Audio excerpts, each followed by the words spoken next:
هاد جوج حوايج اللي تنديرو تنحاولوا نكونفيرمي بهم البواسير بان ما كاينش اسباب اخرى اسباب باغاجي كالاورام ديال الشرج ولا الاورام ديال الجزء السفلي من النرف الساقي. الفحص هو اللي يعطي النتيجه، كايناش اون غاديو ولا شي حاجه. لا الفحص كاين العلاجات غير الجراحيه وكاين العلاج الجراحي غنطبقوا عليهم واحد بواحد الدواء جا ما يوصلش الانسان للجراحه. حالات ما تكونش نتيجه الحال اللي تيكون الثقل ديالك تيكون على الكبد. العضلات ديالك خلاص تيكون الثقل ديالك عندك الحق. على الشرج. ومرحبا بكم مشاهدي الكرام في برنامج كلام في الصحة. كيف عودناكم برنامج كلام في الصحة هو رحلة توعية ورحلة لقاء مع أطباء وأسماء وازنة في عالم الصحة باش نتعرفوا وباش نوعاو بالكثير الأشياء اللي تخلينا نحافظوا على صحتنا وتخلينا إلى جانا شي مرض نحاولوا ما أمكن أننا نوعاو به في أقرب وقت ونلجأوا للطبيب المناسب. كلام في الصحة هذه الحلقة كيستضيف اسم شاب تبارك الله عليه، طبيب مختص في الجهاز الهضمي يعني غاسترو. مرحبا بك دكتور سي محمد المكناسي. بل الله ربيع، شكرا للاستضافه. الله يحفظك. وانت التخصص الكامل هو الجهاز الهضمي. بالفعل استاذه ربيعه. دونك معكم دكتور المكناسي محمد، اخصائي في امراض الكبد والجهاز الهضمي بمدينه فاس، خريج كليه الطب والصيدله بفاس. تبارك الله عليك. لان انت عندك سمعه طيبه. سمعه طيبه تبارك الله عليك. واختارينا نهضروا معك على واحد الموضوع مهم جدا جدا والناس كيعانيوا منه، هو موضوع ديال البواسير. يعني واحد الآفة اللي تقريبا هو البواسير كل شيء، اي واحد عنده البواسير. شنو هو التعريف ديال البواسير؟ اولا البواسير هو واحد المرض اللي شائع ومسكوت عنه لان تقيس واحد المنطقه حساسه في الانسان، كيحشم الواحد حتى يمشي يكشف عليه. اون جينيرال الناس يحشم يمشيو للطبيب وتشكل الصيدلاني باش ياخذوا ادويه نعم. بدون تشخيص اللي هو مؤكد.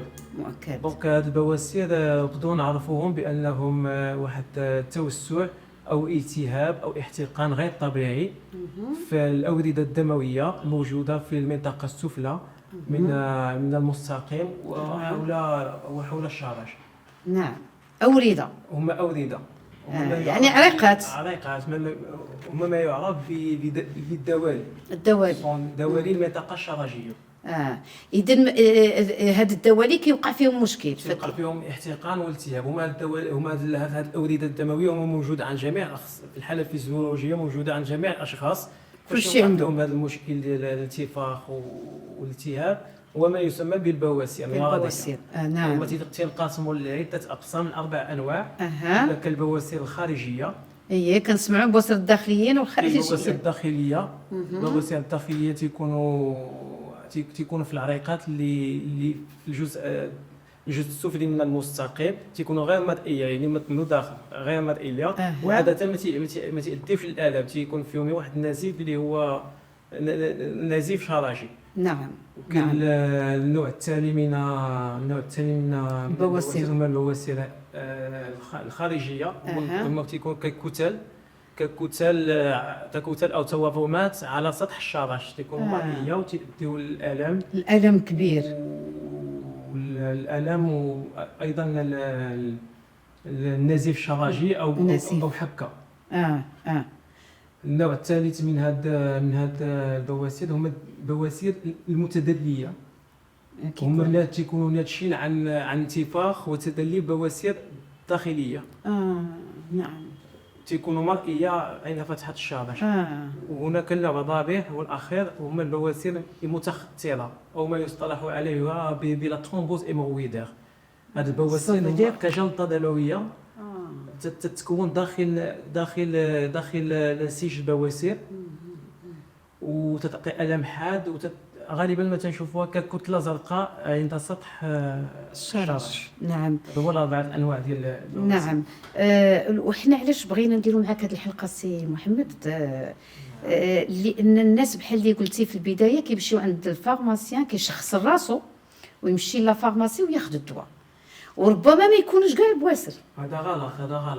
هذا غلط كبير. هو حنا حتى الادويه اللي يقدر يعطيها الفارماسي يقدر يكون حاله اخرى غير البواسير، وداك الدواء اللي يعطيه لو فارماسيان ولا لي فارماسيان بدون تشخيص، نعم، هذا يقدر يؤدي لعواقب وخيمه. هي هنايا قبل ما ننتقلوا للاسباب ديال البواسير نركزوا على ان ماشي ضروري لا عندك الالم في ديك المنطقه الشرج راهم بواسر.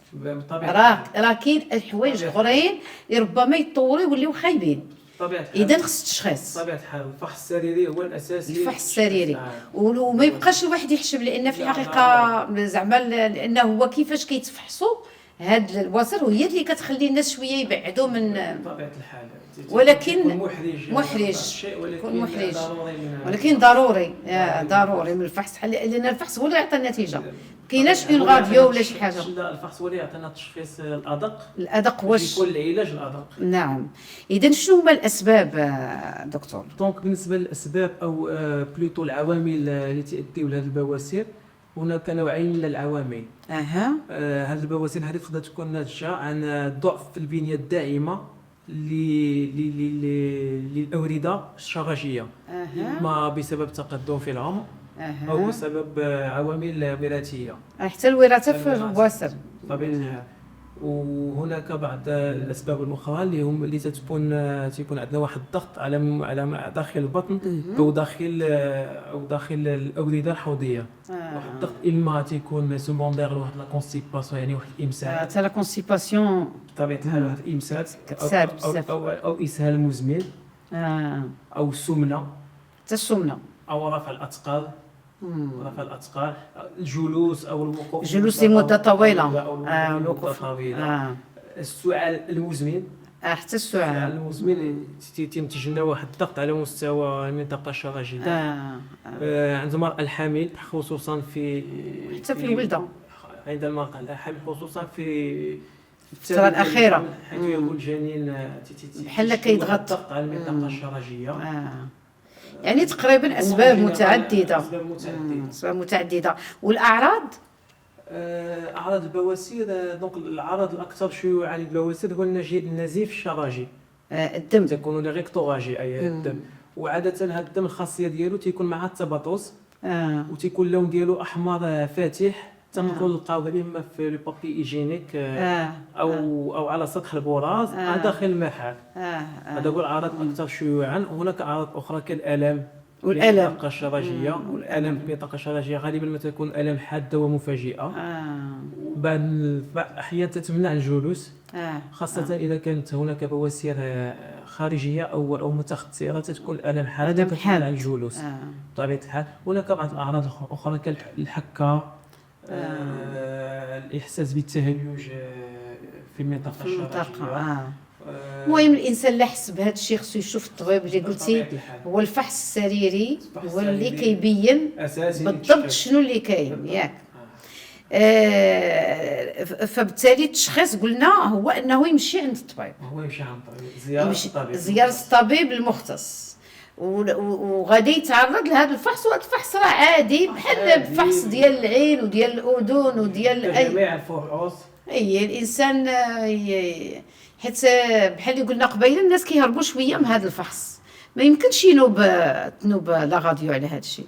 لا ما يمكنش، يعني الفحص ضروري ولا بد منه باش يعرف واش، حيت ربما يكون عنده في الشرج واحد شرجي او بزاف اللي كتكون عندهم او شي حبوبه او شي حاجه او شي سرطان ولا التشخيص. هذا نطبقوا ليلو تيمر عبر مراحل. اول مرحله في التشخيص تتكون هي الفحص ديال المنطقه الشرجيه او لانسبيكسيون دو لا مارج انال، يعني تيدير المريض يكون في واحد لا بوزيسيون. هذا الفحص هذا الاولي تقدروا نشخصوا به اما بواسير خارجيه او بواسير متخثره، هما تيكونوا باينين في السطح ديال السطح. يمكننا باش تعمق، يمكننا باش نحيدوا علينا بعض الاسباب الاخرى كالشق الشرجي اللي تيعمل حتى هو في الفحص. الفحص ديال المنطقه الشرجيه.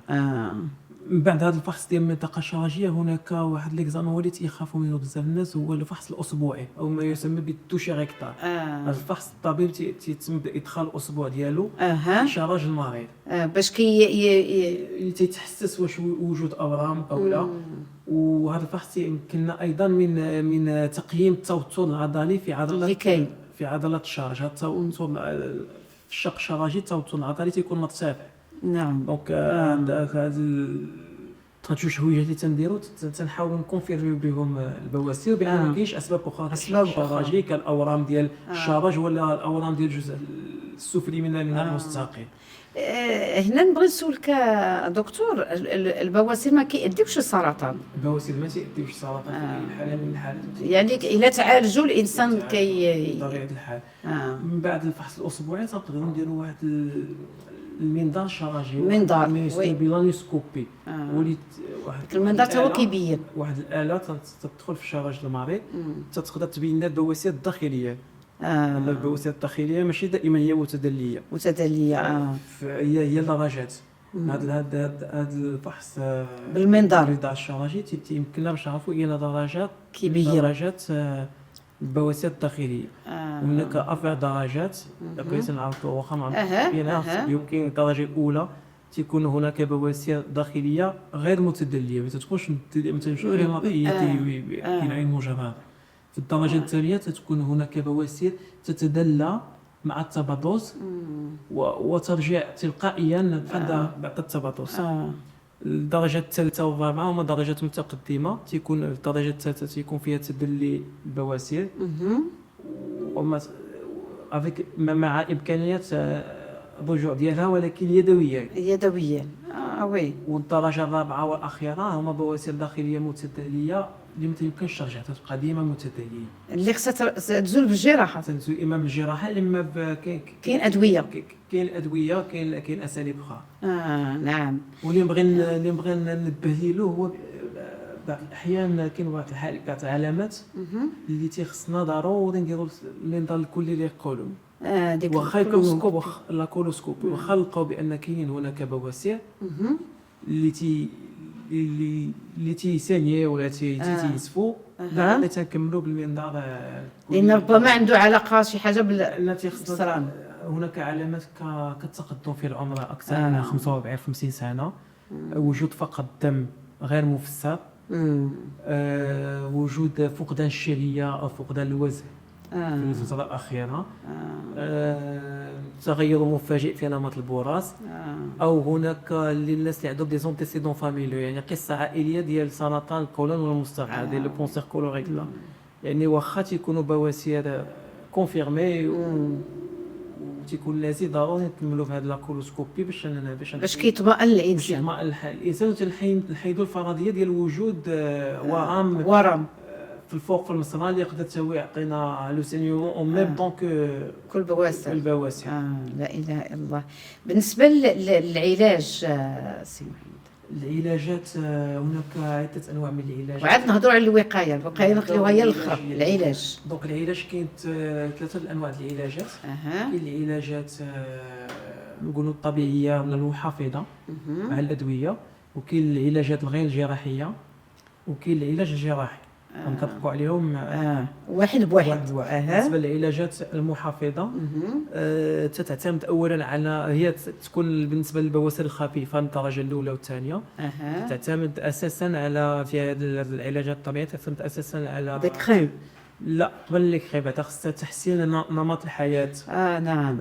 خاصنا ايفيتي لا كونستيباسيون، التغذيه بادئه بالالياف، المياه كميه كافيه، عدم الجلوس ولا الوقوف كما قلنا. يعني الانسان يوازن في الحركه ديالو، الشد اثناء التباطؤ.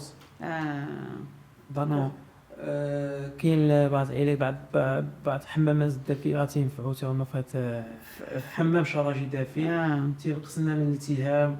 حمام شرجي دافئ عند الطبيب؟ لا يعني هادو نصائح كترافق المريض، ترافق المريض. علاج طبيعي. اذا الحمام مزيان، حمام شرجي، يعني واحد شويه ديال الماء بحال البانيو ديال الماء هكا، ماء دافي بحال يجلس فيه الانسان يزيد شويه، واحد ل 5 حتى ل 10 دقائق بحال كيديلاطاو. تخفف الالام. هناك بعض الكريمات وبعض الحوامل، لي سيبوزيتوار، سون لي فينوتونيك لوكو اللي خويبات خويبات هاي باش يفهموا الناس. تينقصوا لنا الحنطه ديال، تيقدروا ينقصوا لنا من النزيف، وينقصوا لنا من الالتهاب. وهناك مسكنات الالام ومضادات الالتهاب. نعم. دي كومبريمي هذوك. كاين ما يسمى بالادويه الوريديه، لي فينوتونيك اورو. هادو واحد الادويه تيتخادوا دي كومبريمي بحال تيقويو البنيه الداعمه ديال الاورده الشرجيه، وي، يعني تينفعوا في لاكريز. والون تيرم تيحاولوا يحافظوا على ذاك الاورده الدمويه ما يبقاش يتكرر لنا المشكل. نعم. هذا بالنسبه للعلاج. واخر علاج كاين علاجات غير جراحيه في حالة فشل العلاج الطبيعي والأدوية. كاين علاجات غير جراحية، كمثلا كاين واحد تنقولوا واحد لا ليغاتور دي زيمويد، بحال اللي تنعقدوا داك البويسات داكور بواحد رباط مطاطي. كاين علاج بواحد الحقن تصمبيه. هذا جديد وقيلا ماشي كانوا كان واحد العلاج بالاشعه تحت الحمراء. هادو قبل الجراحه، الى عطاو النتيجه ما يوصلش الانسان للجراحه. في حاله ما كاينش نتيجه الحل هو الجراحه. الاخير هو استئصال البواسير الجراحيه. وهما اللي زادوا ما كيشكلوش خطر على الانسان، يعني ما عندهمش شي دور وظيفي اللي خصهم يبقاو نورمالمون ما كيوقع حتى. نعم. ولا الجراحه طبعا ماشي عندك سي محمد، الجراحه تكون عند الاطباء دي شيروجيان. الوقايه وهي اللي مهمه. باش يقولوا الوقايه خير من العلاج، ولكن الانسان لو وصل خصو يتعالج. الوقايه دونك الوقايه هي تتضمن اول حاجه في الوقايه هو تجنب الامساك كما قلنا، التغذيه مليئه بالالياف والمشي والخضار، الفواكه، الحبوب كامله، شرب كميات مهمه من المياه. نعم. لا تفوت الناس تستهلك الإفطار يوميا. نعم. تجنب الوقوف مدة طويلة، والجلوس كذلك مدة طويلة. هناك خصنا نحسنوا من النمط ديال التبرز، الصبر يعني تفادي الشد التبرز، تفادي الجلوس لمده طويله في المرحاض. دابا الناس يدخلوا التليفونات معاهم، كيبقى هذه خطيره طالعين في التليفون. هذه راه كاينه. كل ما بقى جالس في المرحاض كل ما تيكثر الضغط على داك الاورده. لو حتى المرحاض هذاك العصري قال لك كيساهم في هذا الشيء حقيقه. حسن يعني ديك المرحاض البلدي على الجلسات تكون مريحه، وبالعكس الاخرى اللي مريحه بالنسبه للاورده. سبحان الله. اذا في المرحله البلدي تيكون الثقل ديالك تيكون على الكبد ديالك، المخ تيكون الثقل ديالك عندك الحق على الشارج. وعاد تزيد التليفون وتزيد سميتو صافي دير راك غادي للهاويه. دونك دليل على الوقايه. دونك يجب الذهاب الى الحمام عند الشعور بالحاجه. ما تبقاش تاخر، ما نبقاوش شادين دون تاخير. يجب ممارسه الرياضه بصفه منتظمه، رياضه المشي والرياضه الاخرى، رياضه خفيفه. رياضه خفيفه. يجب الابتعاد عن كل ما يؤدي الى زوابين، الى سماع الضغط في البطن كرفع الاثقال. بالنسبه للتغذيه يجب الاكثار من الالياف ويجب الابتعاد عن الحروق، المهيجات الحار، التوابل الكثيره. ويجب الابتعاد عن الكحول، الكحول زعما الكافيين غير ما يكثرش الانسان، والكحول حتى هما كيسبوا البواسير بطبيعه الحال. التدخين لا، التدخين ما حدش حراره. التدخين يحطوا حتى دونك يعني باش الانسان يتجنب حاجه ضروريه اللي مهمه بزاف. خاص ديما المنطقه الشرجيه، خاص اي المنطقه الشرجيه بعد الهبوط خاص الغسل بالماء، الماء البارد بالماء الاحسن الدافئ. دافئ. ويجب عدم استعمال مناديل مقطعه ليلانجيت. للنجد. ويجب وراه كاين اللي كيدير ليلانجيت حتى اللبابين، اذا هذا خطا، هذا خطا كبير. يجب تجفيف المنطقة الشرجية بعد الغسل. يعني تجفيف. هذه مهمة، هذه الله يجازيك بخير عليها. وبالنسبة للحوامل يجب تلافي الإمساك ولا هذا العلاج الجري مبكرا. نعم. وبالنسبة للحوامل تنصح الحوامل سورتو بداك الولدة، هذاك التالي ديال الغسيل. أتمنى على حارة تنصح الحوامل باش يرفع رجلين، يخصو شوية الضغط على ديك المنطقة، على المنطقة الشرجية وعلى الأوردة. ولكن هي في الولدة كيديكرونشاو ضروري. الولدة مع غير خصها تعالجهم. خص العلاج. خص العلاج. ضروري ضروري. الولادة الطبيعية. دكتور تبارك الله عليك، نورتينا في بزاف الحوايج، وهذا هو الغرض من البرنامج ديال كلام في الصحة، لأن التوعية كنقولوا بأن التوعية جزء كبير من العلاج. كتعرف شي حوايج دابا غير هذه القضيه ديال ليلانجيت، وانك دير مويه دافيه، وانك تنشف، وهذا شيء مهم جدا، وتفادى الامساك، دير شويه ديال الرياضه، تشرب الماء بزاف.